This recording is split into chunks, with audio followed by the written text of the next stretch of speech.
o Twitter pode simplesmente ser proibido no Brasil. Há ainda uma briga entre o ministro do STF e o Elon Musk. Tudo começou no Twitter, porque é sempre lá no Twitter, né? Isso porque o ministro Alexandre de Moraes suspendeu algumas contas, como por exemplo a conta do Oswaldo Eustácio, um jornalista foragido da Espanha, Roberto Jefferson, um ex-deputado que foi preso por atos antidemocráticos, e é claro que não podia faltar o Monark, o ex-youtuber que teve várias contas banidas por atos antidemocráticos. O que aconteceu foi que o Alexandre de Moraes enviou um processo ao Elon Musk, dono do Twitter, e o processo dizia que o bilionário teria que banir contas brasileiras julgadas por ele como antidemocráticas, com multa diária de R$100 mil por conta caso essa ordem judicial fosse descumprida. E mano, o Elon Musk simplesmente não gostou nada dessa história e resolveu descer a lenha no ministro do STF. Pegue na minha... Eu mesmo não teria essa coragem, não pelo fato dele ser o ministro do Supremo Tribunal Federal, mas sim pelo fato de que é claro que esse cara é o fucking Kratos disfarçado. Mas o Elon Musk não tem medo nem de morar em Marte, quem irá ter medo do Kratos.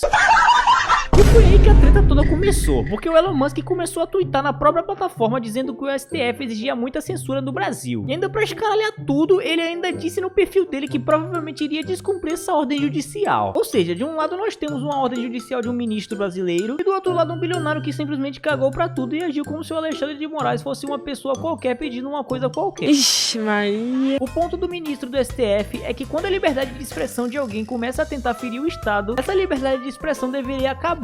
Ou seja, meter censura em tudo mesmo e dane-se. Já o Elon Musk disse que essa lei judicial vai contra a legislação brasileira, chegando ao ponto de dizer que o ministro Alexandre de Moraes traiu a Constituição. Eita porra do caralho, agora fodeu, filha da puta. Mano, essa treta tá muito mais absurda do que parece, tá ligado? E cara, essa treta é muito complicada de sair comentando, porque eu entendo o argumento do Alexandre de Moraes de que a liberdade de expressão tem que ter um limite. Você não pode sair por aí dizendo que atirar na cara de velhinhas é legal, sabe? Mesmo que você ache que seja. Mas eu também entendo o lado do Elon Musk, já que tem pelo menos uns 6 países em que o Twitter foi banido. Todos eles foram banidos para evitar que o povo questionasse as autoridades e organizasse manifestações contra o governo. Será que o banimento do Twitter no Brasil seria uma forma de proteger o nosso país? Ou será que seria só mais um grande passo na transformação do Brasil numa ditadura? Há uns dias atrás, o Alexandre de Moraes começou uma investigação ao Elon Musk e incluiu o bilionário no inquérito de milícias digitais por obstrução de justiça, incitação ao crime e abuso de poder econômico. Ou seja, o cara simplesmente acha que o Elon Musk é um criminoso só por ele ter a opinião dele, coisa que não tá muito distante da realidade do dia a dia no Twitter. Ou seja, tá tudo normal. O Elon Musk também não deixou barato e acusou o cabeça de rolão de censura. Ele disse que é uma censura injusta e até mesmo chegou a chamar o ministro de ditador algumas vezes. Pois é, galera, o Tony Stark da vida real disse não haver dúvida que existe um abuso de poder judiciário em um nível extremo. Segundo ele, a justiça deveria executar a lei, mas não fazer a lei, como está ocorrendo no Brasil. O Monark, o ex-dono do Flow Podcast, foi uma das pessoas que se disseram mais perseguidas pelo STF e pelo Alexandre de Moraes, tendo até mesmo todas as contas banidas e sendo obrigado a sair do país por medo de ser preso, já que o ex-youtuber criticava muito o Supremo Tribunal Federal e aparentemente isso é crime hoje em dia. Mas o Monark também é meio sem noção, né? Ele simplesmente disse que só voltaria pro Brasil se o Alexandre de Moraes estivesse preso, por romper a Constituição e trair a pátria, tratando o brasileiro como escravo. Isso é claro nas palavras extremistas dele. Ou seja, mais uma grande influência que chama o ministro de traidor e criminoso. Para mim, as decisões de uma nação nem deveriam ser feitas pela mão humana. Eu consigo compreender o ponto de cada um nessa história, mas não consigo concordar com nenhum. Por isso mesmo eu acho que a humanidade tem que ser logo dominada pelas IAs e as coisas finalmente começaram a dar certo. Brincadeiras à parte, me conta aqui nos comentários o que você acha dessa história toda. De que lado você está? Digite 1 para Elon Musk, 2 pro Saitama brasileiro e 3 pro Apocalipse acontecer logo pra gente poder ficar macetando ele.